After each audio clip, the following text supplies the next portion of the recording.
नमस्कार। जैसा कि आप सब जानते हैं, आज हम आईएफपीएच के निरंतर दैनिक वेबिनार श्रृंखला में शामिल हुए हैं। आईएफपीएच निरंतर दैनिक वेबिनार आयोजित करता है और आज का सेशन स्टार्ट करने से पहले हम अपनी रूटीन साइलेंट प्रेयर करेंगे।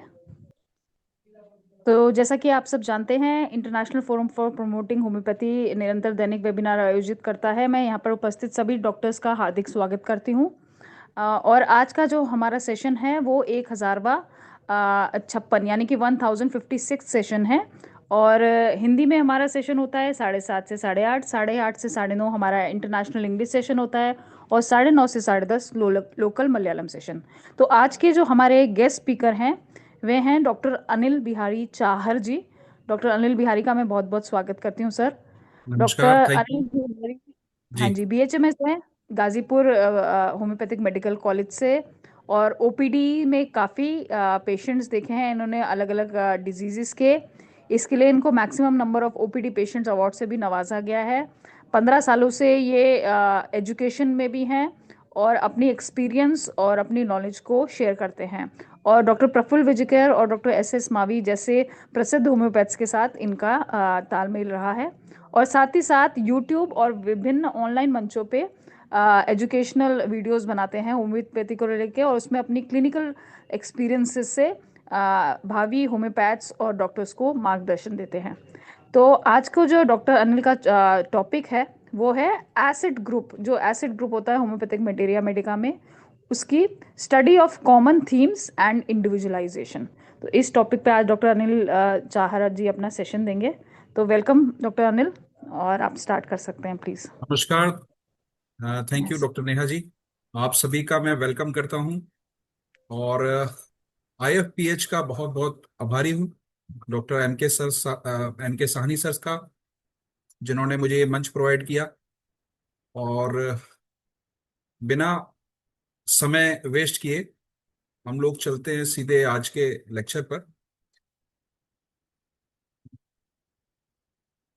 और सबसे पहले मैं आप सभी को होली की शुभकामनाएं दूंगा। Happy Holi to you all. आज हम लोगों के यहाँ पर उत्तर भारत में छोटी होली मनाई जाती है। तो जो आज का टॉपिक है हमारा, acid group in homeopathic Medica, अपने आप में बहुत एक अच्छा टॉपिक है, क्योंकि डॉक्टर सैमुअल हैनीमैन ने सबसे पहले एसिड को प्रूव किया था। तो म्यूरेटिक एसिड, HCl जिसे हम जानते हैं, उससे पहले हमेशा एसिड्स को एक खतरनाक चीज के रूप में जाना जाता था। जैसे हम लोग सुनते भी हैं कि भाई एसिड फेंक दिया, किसी का चेहरा खराब कर दिया, एसिड से जला डाला, इस तरह की तमाम चीजें। तो डॉक्टर हेनीमैन जब अपनी यात्रा में थे प्रूविंग की, तब उनके मन में ये प्रश्न आया कि HCl जो इतना खतरनाक एसिड माना जाता है, अगर मैं उसको पोटेंटाइज करूं तो क्या मैं उसके जो डायनेमिक पावर है उसको निकाल पाऊंगा, उसको देख पाऊंगा, या क्या डायनेमिक प्रभाव ये बॉडी पे दे पाएगा। तो यहां से कुछ जन्म हुआ एसिड ग्रुप का हमारी होम्योपैथिक मेडिका में। तो चलिए इस जर्नी को स्टार्ट करते हैं। Again I am thankful to you doctor Sani sir. और अब स्टार्ट करते हैं। सबसे पहले हम याद करते हैं महात्मा हेनीमैन को। इनको हम सिर झुकाते हैं, नमन करते हैं। The great master doctor Samuel Hahnemann, the discoverer of law of similia and founder of homeopathy. और हमेशा की तरह मैं सेशन की शुरुआत ओम से करता हूं। ओम मीन्स ऑर्गन ऑफ मेडिसिन। हम ऑर्गन ऑफ मेडिसिन के कुछ चंद सर की कही हुई शब्दावली इसको देखेंगे, और क्यों हमारे लिए वो उन्होंने कहा और उससे हमें क्या मिलता है, उसको देखने के बाद हम आगे बढ़ेंगे। चलिए मैं लिए चलता हूं आपको ऑर्गन ऑफ मेडिसिन के 71वें एफरिज्म पर, जिसमें सर हमें समझाते हैं, as it is now no longer a matter of doubt that diseases of mankind consist merely of group of certain symptoms। Sir कहते हैं कि अब ये डाउट का मैटर रहा ही नहीं, कि डिजीज जो भी मानवता में आती हैं वो एक ग्रुप ऑफ सर्टेन सिम्टम होते हैं, and may be annihilated, may be, उन्होंने ये नहीं कहा परमानेंटली एनिहिलेटेड और तुरंत एनिहिलेट हो जाएगा, लेकिन कह रहे हैं मे बी। क्यों? क्योंकि जरूरी नहीं कि आप जिससे एनिलेशन कर रहे हैं वो माध्यम सही हो, इसलिए उन्होंने लिखा may be. And transformed into health by medicinal substance, इसीलिए उन्होंने मे बी यूज किया। फिर आगे क्लेरिफाई कर रहे हैं, बट ओनली, अब वहां पे वो क्लियर कर देते हैं कि ये एनलेट हो जाएगा और ट्रांसफॉर्म हो जाएगा, पर सिर्फ by such as are capable of artificially producing similar morbid symptom, उसी की तरह मिलते जुलते आर्टिफिशियल, हमारे द्वारा बनाए हुए या प्रकृति के द्वारा बनाए गए ऐसे मॉर्बिड सिम्टम्स के द्वारा। And such is the process in all genuine cure, और वो कहते हैं यही एकमात्र प्रोसेस है जो सभी जेन्युइन जेन्युइन क्योर्स के अंदर फॉलो होता है। जो जाने अनजाने, कई बार तुक्के में भी लोग सही कर देते हैं, हम लोग कहते हैं ना, जैसे एक्सीडेंटल क्योर्स कहते हैं, कि कई बार हमें मेडिसिन कम समझ में आई लेकिन हमने दिया और एक्सीडेंटली क्योर हो गया। ये बिकॉज के इस जेन्युइन क्योर के पीछे भी कहीं ना कहीं वो हमारी सिम्टम सिमिलैरिटी पूरी तरीके से मैच कर गई, इसलिए। Hence the operation of curing is comprised in three following points. तो सर कहते हैं कि अगर हम तीन फॉलोइंग पॉइंट्स को प्रॉपरली समझ लें तो इस ऑपरेशन ऑफ क्योरिंग के लिए हमें बहुत हेल्प होगी। तो इसमें पहली चीज वो बोलते हैं, how is the physician to ascertain what is necessary to be known in order to cure the disease. जब हम ये समझ जाएं कि क्या आखिर हमें इस डिजीज में ठीक करना है। Second, how is he know his is he gain a knowledge of instrument adapt for the cure of natural disease, the pathogenetic power of medicines। आज का हमारा टॉपिक इसी के ऊपर है, इसीलिए मैंने इस एफरिज्म को, उनकी शब्दावली को यहां से निकाला है। और मैं हमेशा की तरह ऑर्गन ऑफ मेडिसिन को पहले तवज्जो देता हूं, और उसके हिसाब से, क्योंकि एकमात्र हमारा गाइडिंग कंपास यही है, यही हमारे पास एक ऐसी चीज है जिसके द्वारा डॉक्टर हैनीमैन के दिखाए रास्ते पे हम चल सकते हैं। तो सर कहते हैं कि अगर हम पैथोजेनेटिक पावर ऑफ मेडिसिन को ठीक ठीक समझ लेते हैं तो हम अपने नॉलेज ऑफ इंस्ट्रूमेंट को अडेप्ट कर पाएंगे उस नेचुरल डिजीज के क्योर में। ये दूसरा और इंपॉर्टेंट पॉइंट। और तीसरा, जब वो कहते हैं what is most suitable method of employing these artificial medicine for the cure of natural disease, अब हमें लास्ट में इसका मेथड, चूंकि हम मेथोडोलॉजी इस बार नहीं समझने वाले, ना हमारा टॉपिक में है, इसलिए हम इसके बारे में चर्चा नहीं करेंगे, लेकिन हम बात करेंगे पैथोजेनेटिक पावर ऑफ मेडिसिन की। ये एफरिज्म 71 के बाद हम सीधे चलते हैं एफरिज्म नंबर 106। इसमें सर बोलते हैं the whole pathogenetic power of several medicine must be known. पूरी पैथोजेनेटिक पावर विभिन्न मेडिसिन की हमें प्रॉपरली नोन होनी चाहिए। That is to say all the morbid symptoms and alteration in the health that each of them specially capable of developing in the healthy individual. Specially capable क्या? कि अगर वो substance हमारे healthy individual में जाता है तो वो क्या पैदा करने की क्षमता रखता है, तो वो स्पेशली कैपेबल और उससे निकली हुई हमारी पैथोजेनेटिक पावर, जो जैसे वो डीअरेंज कर सकता है, उसी को हमें समझना। It must first have been observe as far as possible before we can cope, before we can hope to be able to find among them and to select the suitable homeopathic remedies for the most of the natural disease। और इसी के basis पे हम बहुत सारी medicine के बीच में से उस रेमेडी को सेलेक्ट कर पाएंगे। तो आज बात हो रही है एसिड्स की। एसिड ग्रुप को हम पहले चर्चा करते हैं, इसके कॉमन सिम्टम, जैसा कि हमारा टॉपिक है कि इसके अंदर पहले इसके कॉमन सिम्टम्स को देखेंगे कि ये एक एसिड ग्रुप को क्या रिप्रेजेंट करता है। चलिए चलते हैं। अब पहले समझ लेते हैं what are acids. The term acid is derived from the Latin word meaning sour, खट्टापन। जब भी कहीं खटास आए, अब ये खटास शब्द ऐसा है, इसको आप जहां पैदा कर देंगे, जहां पुट ऑन कर देंगे, वहीं पर ये आपस में दूरियां पैदा कर देगा। खटास, चाहे वो रिश्तों की खटास हो, संबंधों की खटास हो, हमारे टेस्ट की खटास हो, हमारे स्किन के अंदर की खटास हो, कुछ भी अगर कहीं खट्टापन हो रहा है तो कहीं ना कहीं हम दूर हो रहे हैं। This is acid.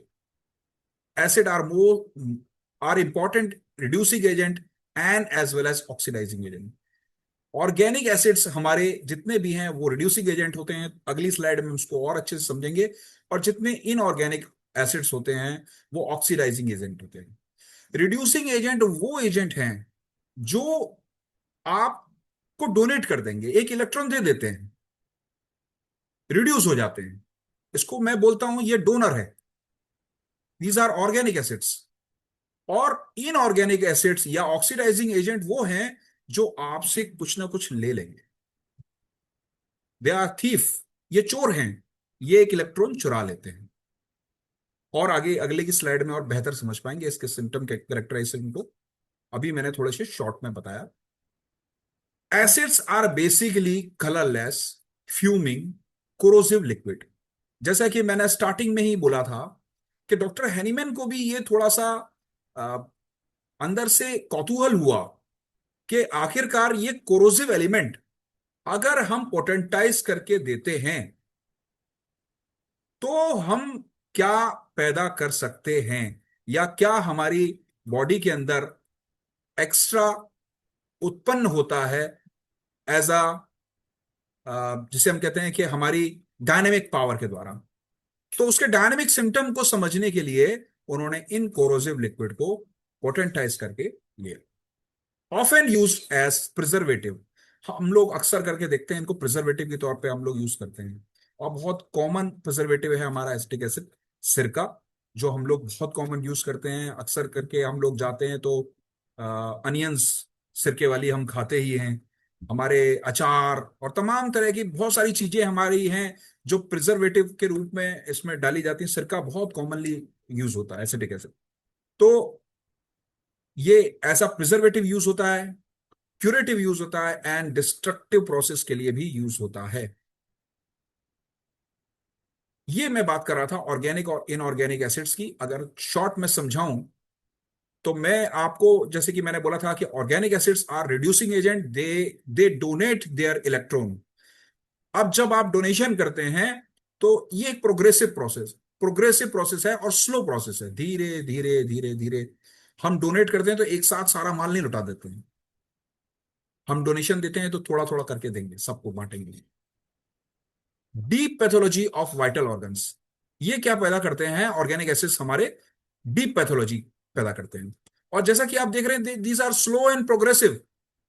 तो when they come in the bleeding, तो दे ब्लीड्स पैसिवली, ये अपने आप धीरे धीरे धीरे धीरे धीरे पैसिवली ब्लीड करते हैं। इनके लिए हमें कोई एक्टिव प्रोसेस नहीं लगाना पड़ता ब्लीडिंग के लिए। वहीं दूसरी ओर जब हम इनऑर्गेनिक एसिड्स को देखते हैं तो दे आर ऑक्सीडाइजिंग एजेंट, जिसके लिए मैंने बोला था कि दे आर थीफ।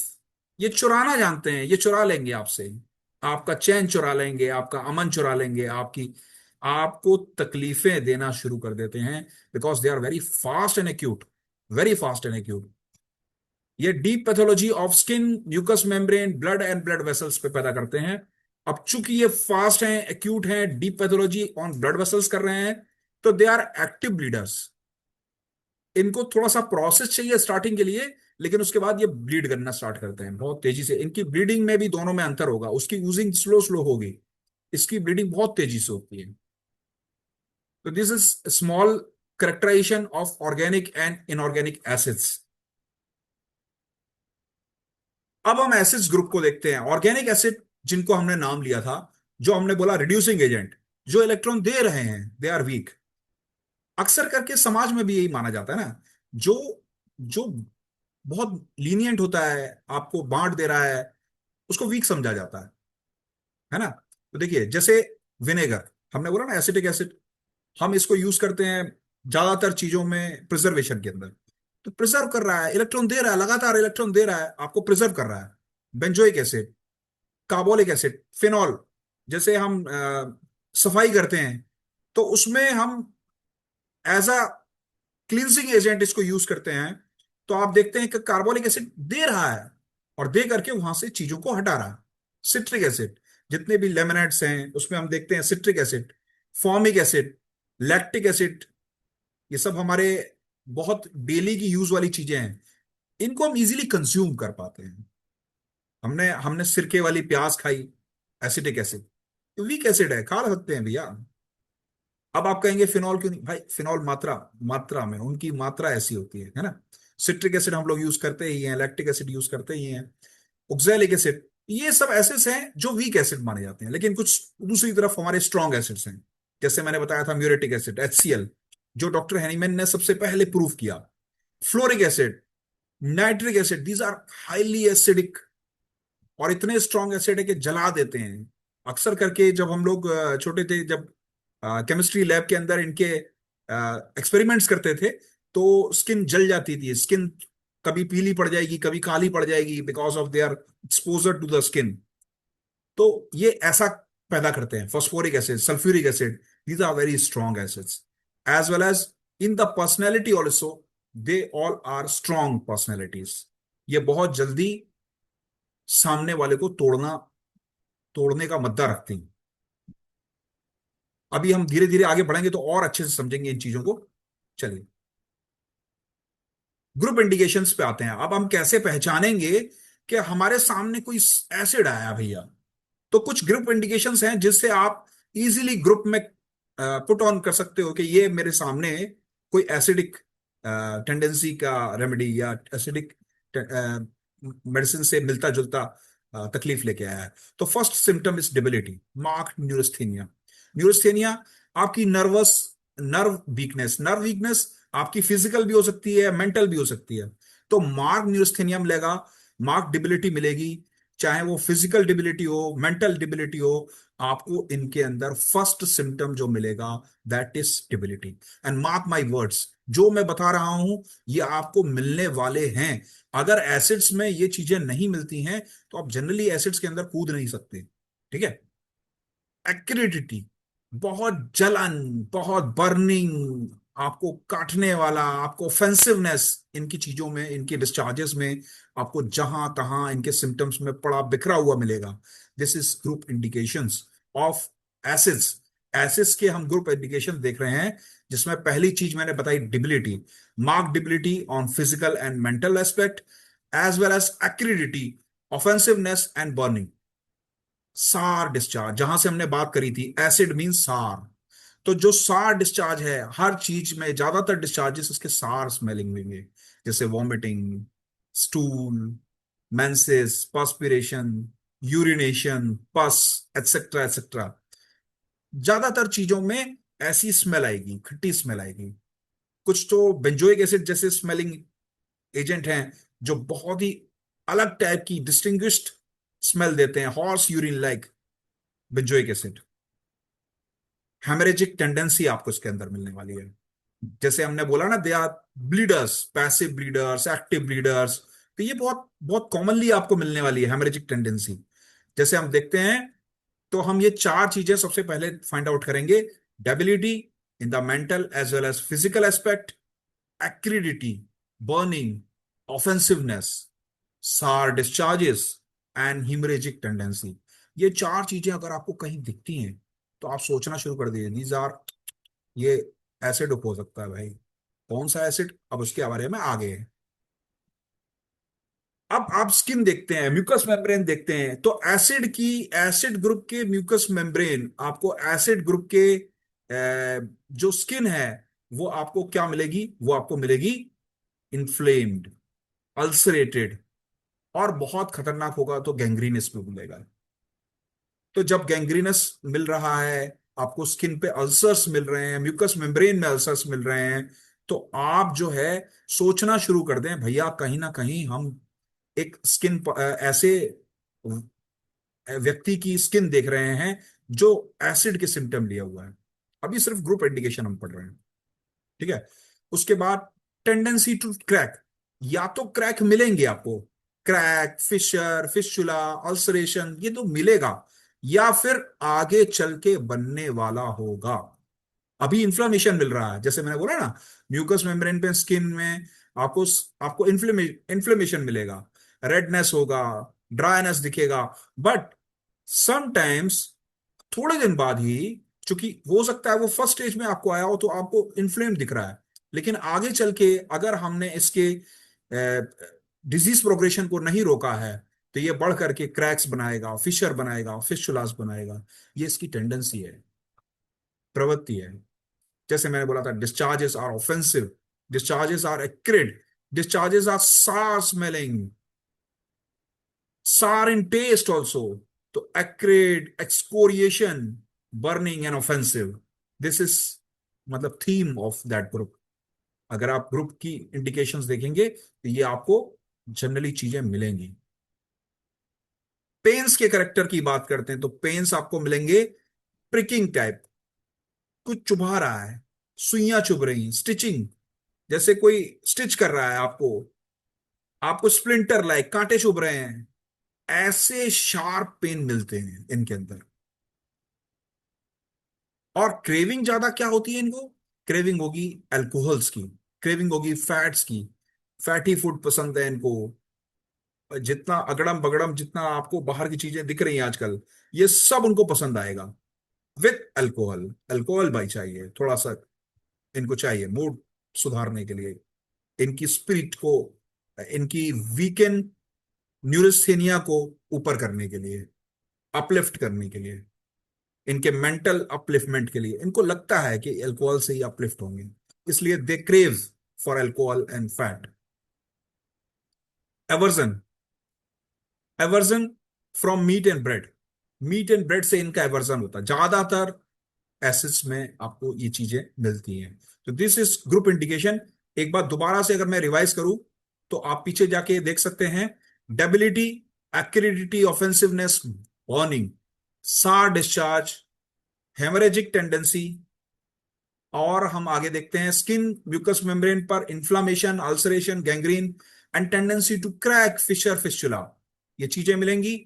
डिस्चार्जेस मैंने पहले ही बताया, acrid, excoriating, burning, offensive and sour discharges. Pain, हमें pricking, stitching and splinter like pain मिलेंगे। Craving for fat and alcohol, aversion from meat and bread, these are the aversions. अब constitution सामने से व्यक्ति का कैसा व्यक्तित्व हमको फिजिकल कॉन्स्टिट्यूशन देखने को मिलेगा, एज वेल एज मेंटल, पहले समझते हैं। आपको सामने व्यक्ति मिलेगा thin, generally generally generally acids are thin, burn out होते हैं। आप किसी को ऐसी चीज पिला रहे हो जो जला सकती है, मैंने भी बोला था ना, खटास, खटास पैदा कर रही है, आपके टिश्यूज में खटास पैदा कर रही है, तो टिश्यूज की बॉन्डिंग भी टूट जाती है। जैसे रिश्तों में खटास हो गई ना, मेरे आपके बीच में कोई एक चीज ऐसी एंट्री करी, उसने खटास पैदा करी, तो हमारे बीच में ऐसी खटास आ गई कि हमारी बॉन्डिंग टूट गई। जस्ट लाइक यहां पर भी यही होता है। क्यों टूट रहा है, दो तरह का मैंने आपको स्टार्टिंग बताया, रिड्यूसिंग एजेंट, ऑक्सीडाइजिंग एजेंट। या तो वो आपको कुछ दे रहा है या आपसे कुछ ले रहा है। और जब भी आप एक्स्ट्रा दोगे, जिसको नहीं दोगे उसे बुरा लगेगा, वहां से खटास आएगी। एक आपसे छीन रहा है, एक आपसे चुरा रहा है, तो आपको खटास आएगी। खटास आनी निश्चित है। और जब हमारी बॉन्डिंग्स टूटती है ना, तो हम अंदर अंदर ब्रोकन डाउन होते हैं। जैसे लिखा है, thin, weak, broken down personality. बिल्कुल इसी तरीके से आपके टिश्यूज ब्रोकन डाउन होते हैं, आप internally as well as mentally weak होते चले जाते हो, और वही चीज आपकी बॉडी पे निश्चित दिखने लगती है, थिन। जैसे बहुत सारे ओबीस लोग हैं, है ना, उनके अंदर जब इस तरह की चीजें शुरू होती हैं तो धीरे धीरे धीरे धीरे धीरे धीरे वो भी थिन में चले जाते हैं। इट्स इंडिकेशन ऑफ इनके अंदर कहीं ना कहीं ये एसिड आ गया। जैसे हम बोलते हैं ना, carbons are mostly flabby, specially the calcarea carb. लेकिन अब मैं कहता हूं कि अगर कार्बोलिक एसिड आ गया, उसमें एसिड आ गया, सारनेस आ गई, तो carbolic acid is become thin. ठीक है, तो ऐसे हम समझ सकते हैं। अब देखेंगे पैल एंड, अब जैसे मैंने बोला कि भाई टिश्यू टूट रहे हैं, तो हमारे आरबीसी टूट रहे हैं, तो अनिमिक पीपल दिखेंगे आपको, पैलरनेस दिखेगी चेहरे पे। जिससे सामने आप देख सकते हैं ना, person suffering from progressive weakness, उसके अंदर धीरे धीरे धीरे धीरे स्टार्ट हो रहा है। या फिर एक्यूट वीकनेस, अगर रिड्यूसिंग एजेंट है तो progressive weakness, organic acids. Emaciated people, बहुत खा रहा है लेकिन लग ही नहीं रहा, कहाँ जाता है सब इसके जो टोटे बॉन्ड है ना, उनको रिपेयर करने में चला जाता है। भाई आप खूब पैसा कमा रहे हो, लेकिन घर में छेद है, तो उनको भरने में चला जाएगा। आप सांस ले रहे हो, लेकिन नली में छेद है, तो सब निकल जाएगा, कुछ नहीं रुकेगा। आपने पानी भरा है बाल्टी में और उसमें खूब सारे छेद हैं, तो सब निकल जाएगा। जस्ट लाइक दैट, कि सारा ये धीरे धीरे जितना भी खाएगा वो सब हट जाएगा। तो व्यक्ति कैसा रह जाएगा? इमेशिएटेड। और जब इसकी बॉडी में कुछ लगेगा ही नहीं, तो इसकी एज से इसका कॉन्स्टिट्यूशन मैच नहीं करेगा, और ये दिखेगा प्री मिच्योर ओल्ड, जैसे सामने देख सकते हैं। ऐसा लगेगा कि भाई ये तो बहुत बूढ़ा है। अगर 30 साल का व्यक्ति है तो आपको कम से कम 50-55 का लगेगा, बाल उड़े हुए दिखेंगे, चेहरा एकदम मुरझाया हुआ दिखेगा। दिस इज ऑल अबाउट कैसा दिखेगा। और विंडिक्टिव होता है, वो हम समझेंगे। विंडिक्टिव माने बहुत बदला लेने की प्रवृत्ति वाला। डिजायर फॉर स्टिमुलेंट, जैसे अभी आप देख रहे हो कि बाबा जी ने, अब हो सकता है ये बाबा जी ना हो सकता है ये 40 साल के व्यक्ति हो, लेकिन डेबिलिटी और अंदर से इमेचिएशन और सारनेस की वजह से इनका ये हाल हो गया। तो अब ये क्या पसंद करेंगे? कुछ ऐसा जिससे इनको थोड़ा सा पुश मिले। तो ऐसे स्टिमुलेंट्स की इनको डिजायर होगी, जैसे टोबैको, है ना, स्मोकिंग, जैसे मैंने बोला क्रेविंग फॉर अल्कोहल। ये स्टिमुलेंट्स इनको पसंद होते हैं। Tea, they are very much tea lovers. Burn himself, पहले खुद को जलाते हैं फिर दूसरे को जलाएंगे। एसिड में भी यही है, भाई आप खुद को जला रहे हो तब दूसरे को जला रहे हो। स्फेयर ऑफ एक्शन, जो सर ने बात करी थी पैथोजेनेटिक पावर, हमने देखा किस तरीके से एक ग्रुप के अंदर कैसे कैसे ग्रुप इंडिकेशंस हैं, जिनको देख के हम पहचान कर सकते हैं कि सामने बैठे व्यक्ति के व्यक्तित्व में कहीं ना कहीं हमें एसिडिक ग्रुप के सिम्टम्स मिल रहे हैं। अब हम समझते हैं कि किस किस स्पेयर पे जा सकता है। तो ये सारे स्पेयर हैं, ग्लैंड्स को पकड़ सकते हैं, सीएनएस को पकड़ सकते हैं, किडनी को पकड़ सकते हैं, किडनी का क्षय हो जाएगा। स्किन को हमने देखा ही था, म्यूकस मेम्ब्रेन हमने देखी थी। एंडोक्राइन को पकड़ेगा तो एंडोक्राइनल तकलीफें स्टार्ट, आपको डायबिटीज हो गई, अर्ली एज में डायबिटीज हो गई, ठीक है, आपको हाइपोथायराइडिज्म हो गया। तो ऐसे ग्लैंड्स को पकड़ लेगा। और जॉइंट्स में हम देखेंगे, जॉइंट्स टूट, जितने भी जॉइंट्स हैं इनमें क्रैकिंग स्टार्ट हो गई, जितने भी जॉइंट्स हैं इनके अंदर बॉन्डिंग टूटने की वजह से ये ओए में तब्दील हो रहा बहुत जल्दी। तो ऐसे धीरे धीरे अब हमने देखा अनीमिया हो रहा है ब्लड के अंदर, पैसिव ब्लीडर, एक्टिव ब्लीडर। तो ये सारे इसके स्पेयर ऑफ एक्शन है, जहां पर इजीली ये मिलता है, जहां से देख के आप इजीली पहचान सकते हैं। जैसे मैंने बोला ना, skin, mucous membrane, joints, blood, ये ऐसी चीजें हैं जहां से आप तुरंत इनको पहचान लेंगे। स्पेशली द मेंटल, सीएनएस, जहां पे आपको डेबिलिटी दिखेगी कि ये व्यक्ति बहुत मेंटली डल है, लेथार्जिक है। अब हम बात करते हैं ऐसी कौन से चीजें हैं जहां से इसको तकलीफें स्टार्ट होती हैं, एलिमेंट फ्रॉम।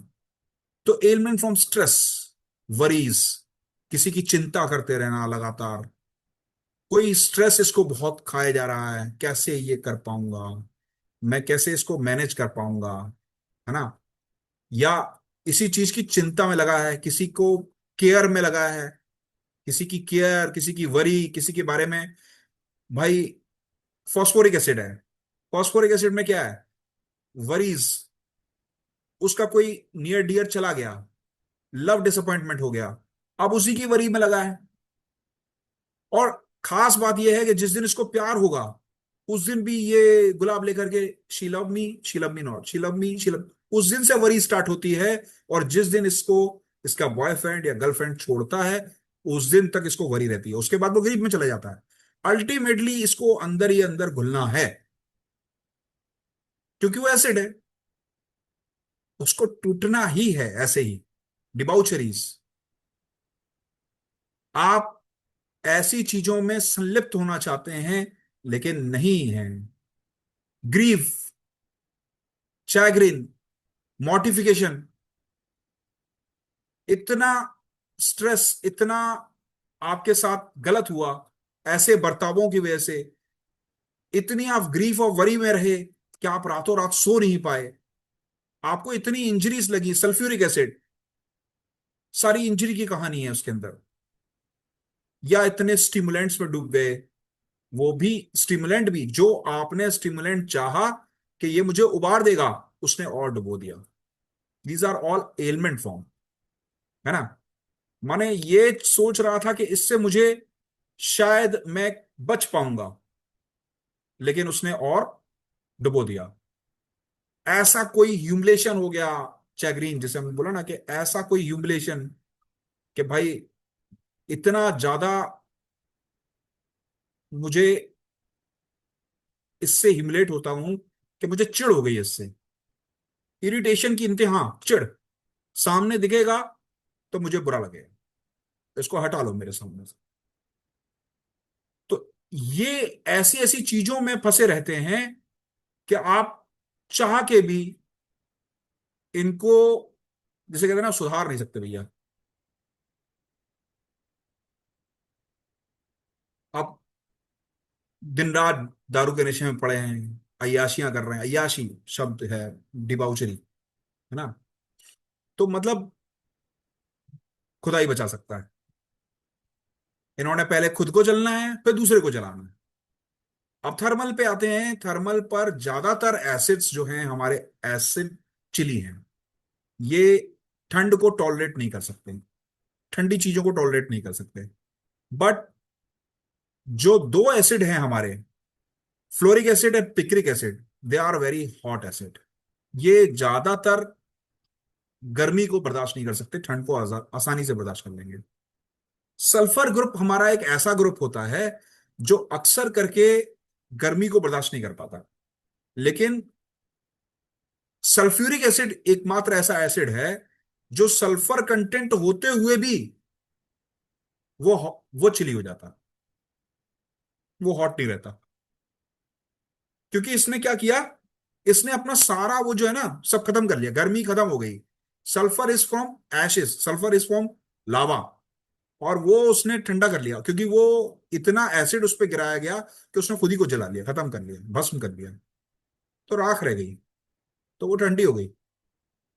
ऐसे समझ सकते हैं फॉर समझने के लिए। मोडालिटीज, मोडालिटीज में देखें तो एग्रावेशन किन चीजों से ये बढ़ेगा। एग्रावेशन जैसे मैंने बोला ना, बहुत ज्यादातर एसिड्स आर चिली, तो चिली एसिड्स हैं, तो क्या होगा, ठंड से बढ़ेंगे।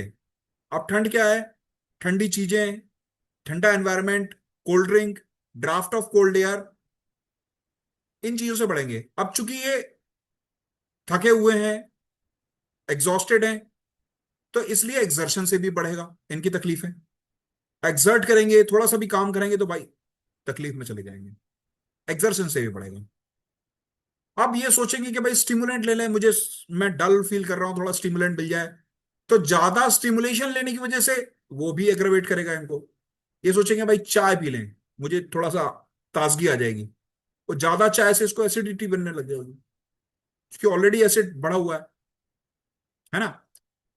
आराम किससे मिलेगा, क्योंकि ये ठंडे हैं, तो इनको गर्म से आराम मिलेगा, तो वार्म से, गर्म चीजों से।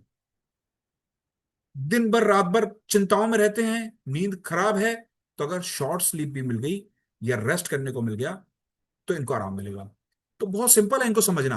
ये जो मैं बता रहा हूं ये सारी चीजें इनके कॉमन ग्रुप सिम्टम हैं, जो किसी किसी सिम्टम्स के, किसी किसी एसिड में थोड़ी थोड़ी अलहदा या थोड़ी थोड़ी अलग हो सकती है, लेकिन ज्यादातर चीजें ऑलमोस्ट 19-20 यही रहती हैं। तो अगर हम इन चीजों को समझ लेते हैं तो हम क्रैक कर पाएंगे कि हम जो है किसी एसिड से रूबरू हो रहे हैं। और अगर हमने ये रूप क्रैक कर लिया तो निश्चित हम रेमेडी तक और रिफाइनली पहुंच पाएंगे। अब पूरे एसिड्स को मेरे को समझाना थोड़ा सा मुश्किल था, तो मैंने कुछ चुनिंदा एसिड यहां पर ले लिए हैं। जैसे बात शुरू में हुई थी HCl की, म्यूरेटिक एसिड की, तो डॉक्टर हैनीमैन ने जब उसको स्टार्ट किया लेना के लिए, तो उन्होंने देखा कि कैसे उसके अंदर तब्दीलियां आ रही हैं। HCl जो लेते ही एकदम जला देता था, वो क्या कर रहा था, उनके अंदर अचानक से सारनेस पैदा किया, अचानक से बर्निंग पैदा किया, उसने चुभन पैदा कर दी, ऐसे प्रिकिंग पेन होने लगे उनके अंदर। उसको लेते लेते उन्होंने बहुत अच्छा समझाया। मेट्रामेडिका प्यूरा आप पढ़ेंगे तो मेट्रामेडिका प्यूरा में बहुत अच्छे से उन्होंने एक एक सिम्टम, कब 6 घंटे बाद ये हुआ, फिर इतने घंटे बाद ये हुआ, बड़ा बड़ा सीक्वेंसली उन्होंने प्यूरा में सारे सिम्टम्स दिए हुए हैं।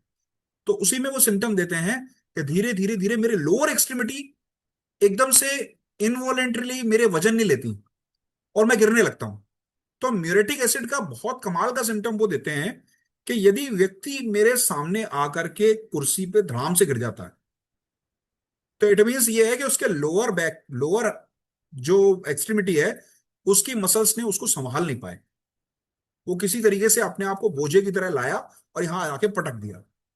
तो अगर कोई भी व्यक्ति आपको ऐसे चैम्बर में एक बोरे की तरह गिरता हुआ दिखे कुर्सी पे, तो वहीं से आपको ये भनक लग जानी चाहिए कि मेरे सामने कोई एसिडिक पर्सनालिटी आ गई है।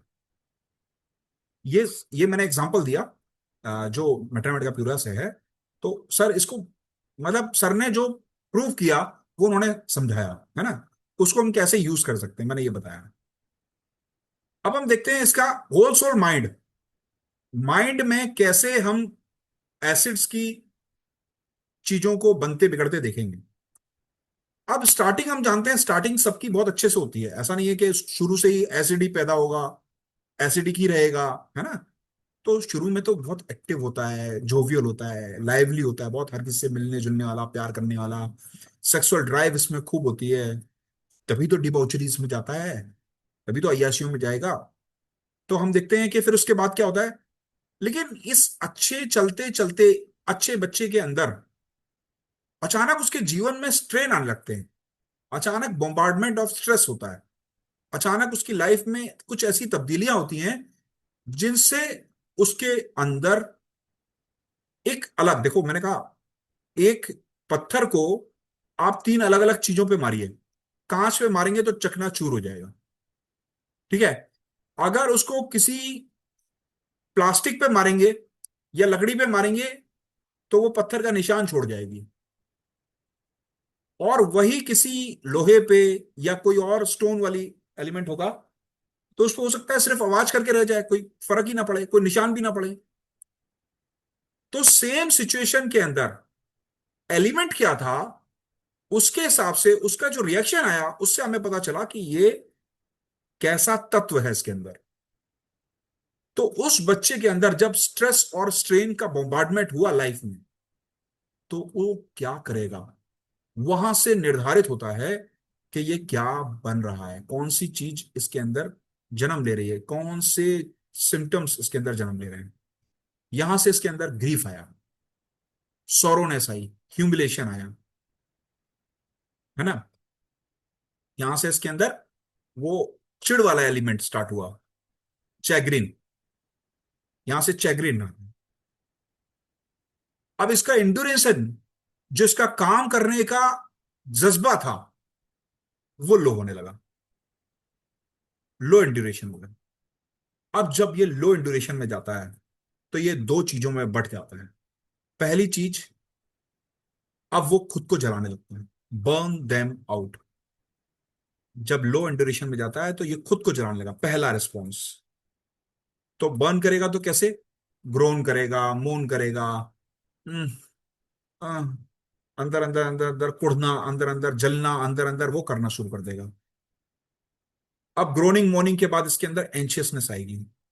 जब इतना इतनी ग्रोनिंग कर रहा है, इतने इतनी चारों तरफ से उस चीज के बारे में हर समय सोच रहा है, तब इसके अंदर क्या हो गया, एंशियसनेस इसके अंदर डेवलप हो गई।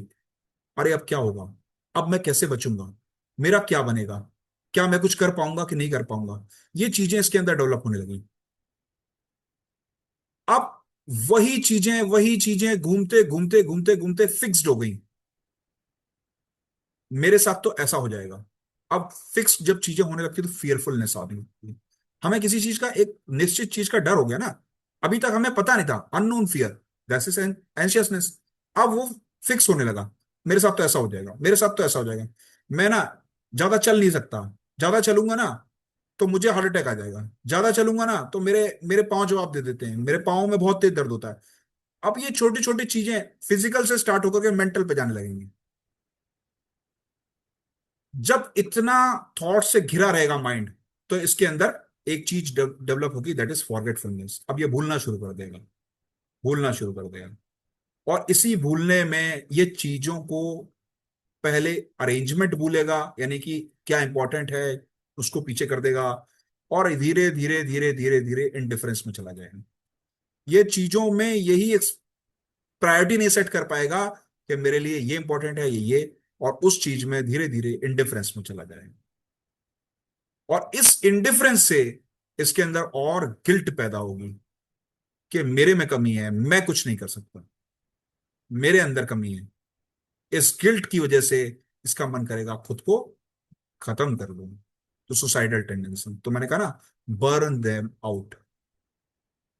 तो एक हंसता खेलता बच्चा जिसके लाइफ में स्ट्रेन और स्ट्रेस आए, वहां से उसके अंदर ग्रीफ गया, और ग्रीफ, ह्यूमिलेशन, चैग्रीन, इस तरह की चीजें आते आते उसकी ड्यूरेशन को लो करता है, और वो एक तरफ में तब्दील हो जाता है। और वह रास्ता उसको ले जाता है कि वो खुद को खत्म कर ले। और दूसरा रास्ता, वहां से वो रिएक्टिव होता है, वो हाईली एक्टिव हो जाता है। उसने कहा बहुत हुआ सम्मान, अब मुझे कुछ करके दिखाना।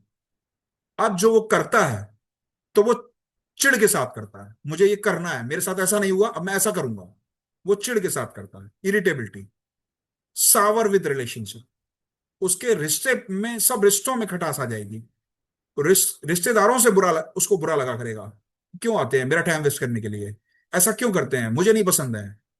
ये छोटी छोटी चीजों पे चिढ़ने लगेगा। और जो जो भी व्यक्ति इसको कहीं ना कहीं कॉन्ट्राडिक्ट करेगा, रोकेगा, उससे इसको इतना एनिमेटेड फील होगा, वो उसके प्रति रिवेंज रखने लगेगा, विंडिक्टिवनेस रखने लगेगा, उससे बदला लेने का भाव आने लगेगा, और वो बदला लेगा, लेगा। तो ये इसका मेंटल, पहले हमने पहले हाफ में इसके ग्रुप के कॉमन सिम्टम्स देखे, इसके फिजिकल सिम्टम्स देखे, हमने इसका फिजिकल कॉन्स्टिट्यूशन देखा। अब जो हम देख रहे हैं, इसका मेंटल डेवलपमेंट देख रहे हैं कि एसिड का कॉमन मेंटल डेवलपमेंट कैसे होता है। ये सारे एसिड्स पे फॉलो होता है। ठीक है। अब हम कुछ एसिड्स को लेकर के देखेंगे कि इनके अंदर अगर हमें ढूंढना हो तो कैसे हम इनको डिफरेंशिएट कर पाएंगे, जो कॉमनली हम देखते हैं स्ट्रॉन्ग एसिड्स। चलो, पहला एसिड नाइट्रिक एसिड। जैसा मैंने बताया, चिली भी मिलेगा, थर्स्टी थर्स्टलेस बोथ मिल सकता है, एक्सट्रोवर्ट भी मिल सकता है और इंट्रोवर्ट भी मिल सकता है। नॉन डिलीजेंट मतलब अपने काम को स्वयं न करने वाला, न ध्यान देने वाला। इसका मन करेगा करेगा, नहीं मन करेगा नहीं करेगा, इसको काम दे दो, होगा नहीं होगा पता नहीं। ठीक है। Right, both sided affected. कब हम रूल इन करेंगे? Because of nitrous element.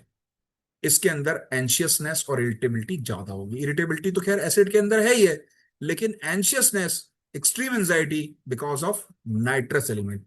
यही नाइट्रस एलिमेंट जब सिल्वर के साथ मिलता है, सिल्वर नाइट्रेट, हमारा अर्जेंटम नाइट, तो क्या पैदा कर देता है? Anxiety, anxiousness. हाय भगवान ऐसा नहीं हो जाए, हाय भगवान ऐसा ना हो जाए, ये मुझे, मतलब सराहेंगे कि नहीं सराहेंगे, मेरे से गलती तो नहीं होगी। Extreme anxiety because of nitrous element. वो नाइट्रस एलिमेंट जहां भी जाता है, आपके अंदर एंजाइटी पैदा करेगा ही करेगा। ठीक है। रूल आउट, जब आप देखोगे व्यक्ति आगे तक हर एक के बारे में सोच रहा है, वो है गुड गर्ल गुड बॉय, तो ऐसे लोगों को फिर ये आप बाहर निकल आना, ये नाइट्रिक एसिड नहीं हो सकता। Again, extreme anxiousness, irritability in constitution, aggravation when travelling, in motion, चाहे कार में हो बस में हो, इसको एग्रावेशन, तकलीफें शुरू। Sudden appearance and disappearance of pain and symptoms, अचानक आएंगे अचानक चले जाएंगे। ऑफेंसिव डिस्चार्ज, भाई थीम एसिड की है, हमें सोचना ही नहीं है। हॉर्स लाइक यूरिन, उधर बेंजोइक एसिड में भी है ना, फीसिस में, पर्सपिरेशन में। Tendency of ulcer and Fisher, कटना फिटना शुरू हो जाएगा। एक्सट्रीम सेंसिटिव, अभी बोला था ना irritable, irritable to noise, pain, touch, joy, everything. अच्छा ये क्या है, ये एक्टिव उसमें फेज में ज्यादा जाते हैं। तो रिएक्शन क्या है, मलेशियसनेस। अगर इसको ऊपर कोई ग्रीफ आया, कोई किसी भी तरह की सेंसिटिविटी इसकी हर्ट हुई, तो इसके अंदर रिएक्शन आएगा मलिशियसनेस, विंडिक्टिवनेस, बदला लूंगा भैया बदला। Typical villain character, friend to friend, four to four, दुश्मनों का दुश्मन, दोस्तों और दोस्तों का दोस्त। अनमूव्ड बाय एपोलॉजी, माफ नहीं कर सकता। याद होगा आपको वो सौदागर में आपका राजकुमार साहब, माफी से नहीं, जब हम दोस्ती करते हैं तो दोस्ती करते हैं, ठीक है, और जब दुश्मनी करते हैं तो तारीख लिखी जाती है, तारीख। इतनी गहरी दुश्मनी। Also causes growth to the mucocutaneous junctions, जहां पर क्यूटेनियस और म्यूकस मेम्ब्रेन का जंक्शन मिलता है। ओरिफेसिस, ओरिफेसिस, नीचे का ओरिफेस, ऊपर का ओरिफेस, ऐसी जगह पे एक्स्ट्रा ग्रोथ, तो यहां पर आपको वार्ड्स भी दिख सकते हैं। इसलिए ये आप देखते हो कि जो जेनेटल वार्ड्स हैं उसमें नाइट्रिक एसिड बहुत यूज होता है। Extreme sensitivity of all the senses, अभी ऊपर समझाया। Extreme anxiety, extreme irritability because of nitrous element. मैंने अभी बताया था ना, अर्जेंटम नाइट, ग्लोनाइन, इन सब के अंदर देखिए सब में नाइट्रस एलिमेंट है, इसलिए वो इसमें जाएगा। फ्लोरिक एसिड, कहाँ देखिए एकदम गुस्से में जाकर के ये ऐसा हो गया, अब यहां पर स्टार्ट होगा डिटैचमेंट, ये छोड़ देगा, बोल जाओ चलो हटो। हॉट थर्स्टी, एकमात्र हॉट और एक पिक्रिक एसिड बस। Again non diligent and extrovert. Buoyancy, हर चीज से बाहर निकल आता है, उसे फर्क नहीं पड़ता, फंसता ही नहीं चक्करों में। इंडिफरेंस आ चुका है, मैंने बताया था ना, या तो इंडिफरेंस में जाएगा या जब बदला लेगा, तो ये इंडिफरेंस में जाएगा। ऐसा नहीं एकदम से जाएगा, धीरे धीरे धीरे धीरे डेवलप होगा, लेकिन जाएगा। ये भी highly energetic, never get tired, और ये थकता ही नहीं है। और इसकी खास बात ये मिलेगी आपको कि आपको देखने से ये एसिड लगेगा नहीं, लेकिन जब आप इसकी चीजें देखोगे समझोगे तब समझ में आएगा। और इसके अंदर एक करेक्टर है, इसके नेल्स और हेयर्स बहुत तेजी से बढ़ते हैं, बहुत तेजी से बढ़ते हैं।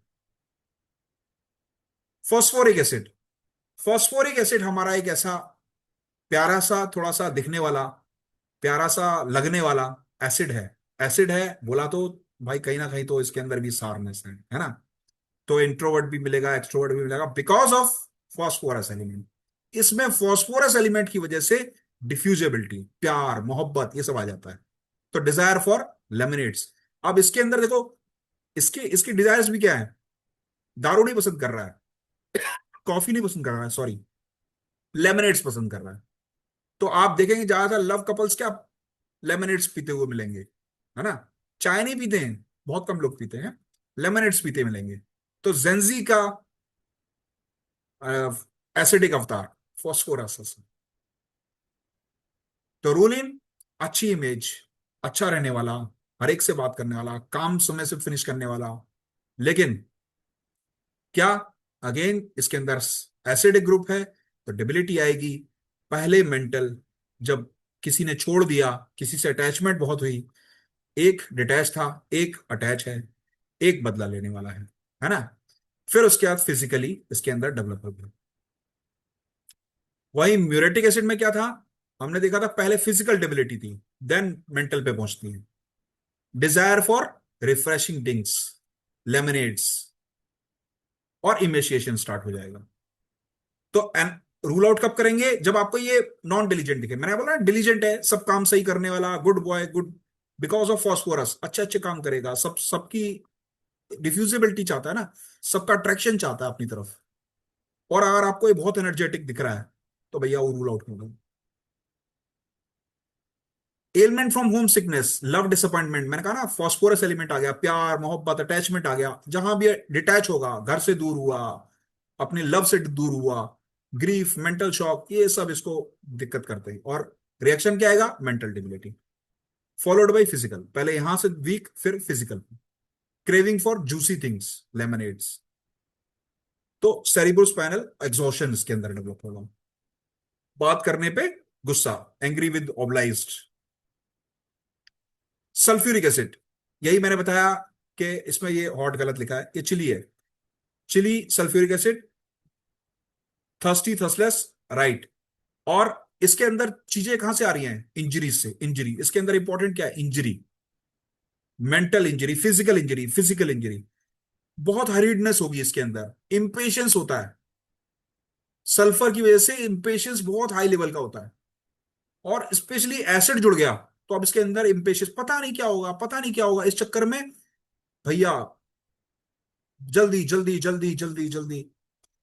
अगर आपको इसको रूल आउट करना है तो एक बार पेशेंट से पूछना, आप जो अपने काम करते हो उसको बहुत आराम से करना पसंद है या बहुत तेजी तेजी में? तो बोलेगा वो कि नहीं भाई, मुझे बहुत फटाफट फटाफट चीजें चाहिए। अगर ये चीजें नहीं मिल रही, रूल आउट, रूल आउट कर दो। अनफॉरगेटेबल इंजरी रेमेडी, इसको ज्यादातर लोग भूल जाते हैं, मिस यूज करते हैं। इसमें mental debility first, then physical, जैसे फॉस्फोरिक एसिड में पड़ी, physically fast but hurried, but mentally debilitated, unwilling to answer, aversion to answer, but ये क्रेव फॉर अल्कोहल। इसीलिए ज्यादातर लोग इसको, देखिए, इंजरी के लिए बहुत अच्छी रेमेडी है, लेकिन ज्यादातर लोग कहाँ यूज करते हैं इसको? शराब छुड़ाने में।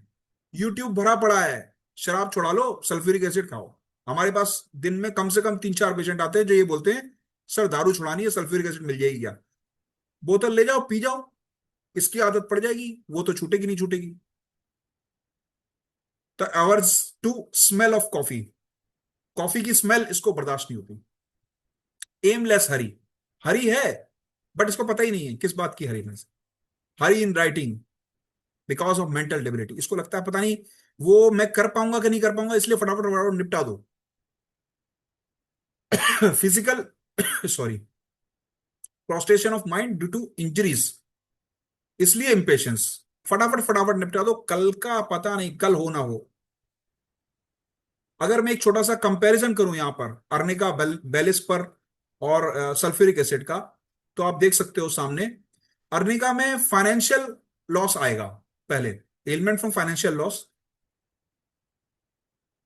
देन फिर soreness and lameness of body, even the soft bed feel hard, उसको हार्ड फील होने लगता है। अब बैलिस में आप देखते हो ये ऑटो ट्रोमेटाइज होता है, मैकेनिकल एक्सटर्नल इंजरी इवोक्स करती है, स्टार्ट करती है इसका ऑटो इम्यून रिएक्शन, और फिर इंटरनल और ऑर्गन जैसे किडनी फेलियर, वागी फेलियर्स में चला जाता है। तो सामने सामने आप रिएक्शंस देखते हो, डलनेस, फियर, सैडनेस, ये अर्निका का रिएक्शन है। अनकॉन्शियसनेस, कोमा में चला जाएगा। Long impressions, sulphuric acid, mental dullness, aversion to answer, prostration of mind, but physically hurried, फटाफट फटाफट फटाफट फटाफट। वहीं बैलिस पर डिस्ट्रक्शन, मैंने कहा ना इसमें ऑटो इम्यून प्रोसेस स्टार्ट हो जाते हैं, ये डीपर होते हैं। अर्निका और बैलिस पर के अगर इंजरी के अंदर आपको एक और रिएक्शन बताऊं, तो अर्निका की इंजरी जहां तक होती है उससे भी डीपर इंजरी होती है बैलिस पर में, इसलिए बैलिस पर मोर।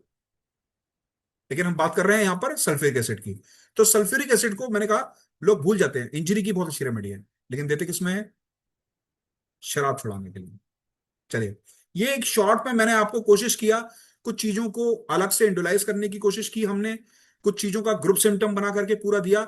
हमने स्टार्ट किया फिजिकल ग्रुप सिम्टम्स के साथ में, क्लब करके उसके फिजिकल कॉन्स्टिट्यूशन को समझने के लिए, कैसे हम ग्रुप के हिसाब से एक कॉमन सिम्टम में हम एसिड्स को पहचान सकते हैं।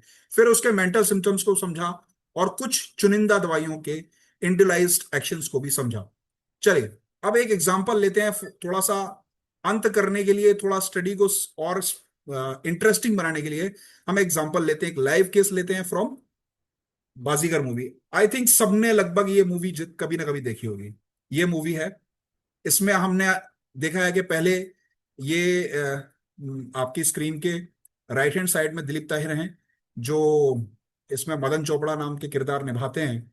और ये अ, जो हमारे शाहरुख खान साहब हैं, इनके फादर साहब के बहुत फ्रेंड होते हैं, अच्छे फ्रेंड होते हैं, और ये इनके साथ धोखा करते हैं और धोखे से उनको मार करके उनकी सारी संपत्ति को हड़प लेते हैं। ये बेसिकली रिएक्शन में आएगा, अभी आपको दिखाऊंगा। तो इनकी ये दो बेटियां थीं, और इनके इसका तरीका देखिए किस तरीके से इसके अंदर, बच्चे के अंदर, अभी हम स्टोरी को समझेंगे यहां से। सिचुएशन क्या है? पहली सिचुएशन देखेंगे, इसके पिता की हत्या हो जाती है, इसके पिता की सारी संपत्ति को हड़प लिया जाता है, और ये बड़े परिवार के होने के बावजूद ये छोटे जगह पर रहने के लिए मजबूर हो जाते हैं। तो एलमेंट फ्रॉम ग्रीफ, एक हंसते खेलते बच्चे के अंदर एक ऐसा बॉम्बार्डमेंट ऑफ ग्रीफ स्टार्ट हो जाता है, और इस ग्रीफ से इसकी माँ भी पीड़ित होती है। और बिकॉज ऑफ दैट, कि वो उसकी माँ का भी ध्यान रखना है उसको, और इसकी केयर्स वरीज के अंदर भी ये दिन पर दिन घुलता चला जाता है।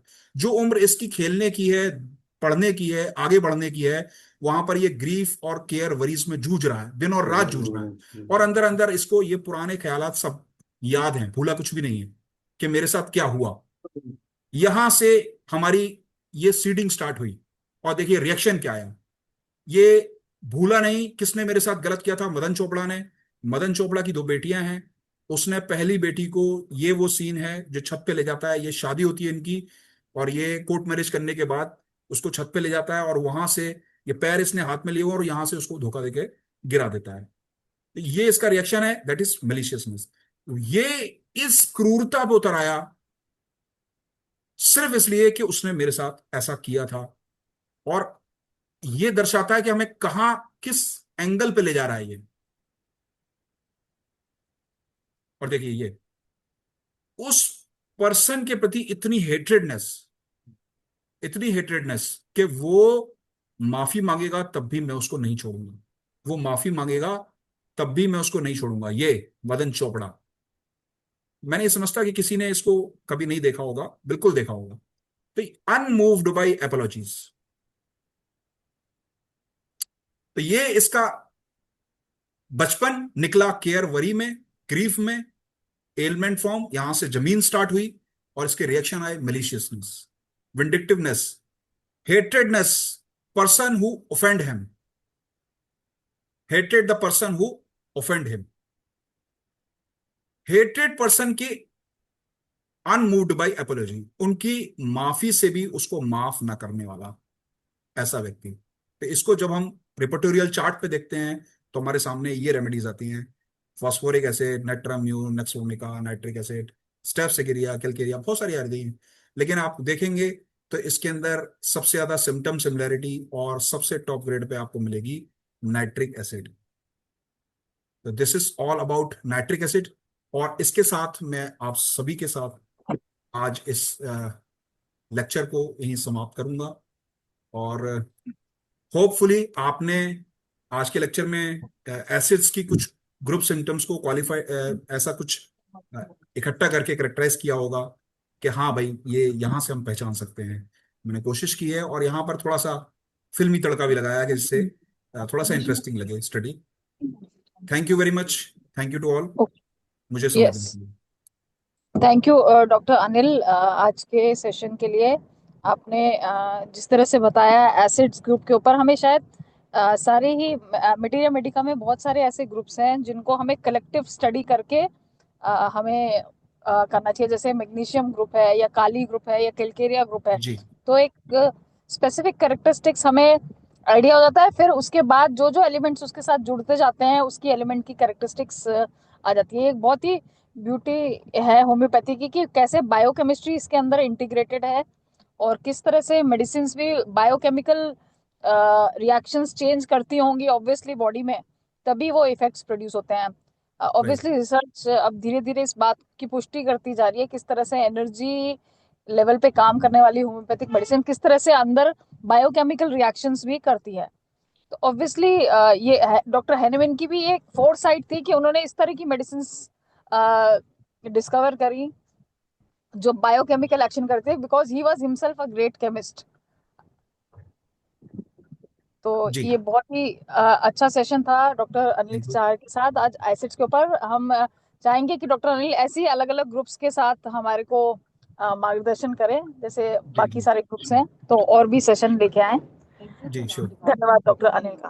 थैंक यू, तो थैंक यू आज वेरी का मच। हमारा हिंदी सेशन यहीं पे समाप्त होता है, और इंग्लिश सेशन के लिए मैं हैंड ओवर करती हूँ डॉक्टर अजिनी को।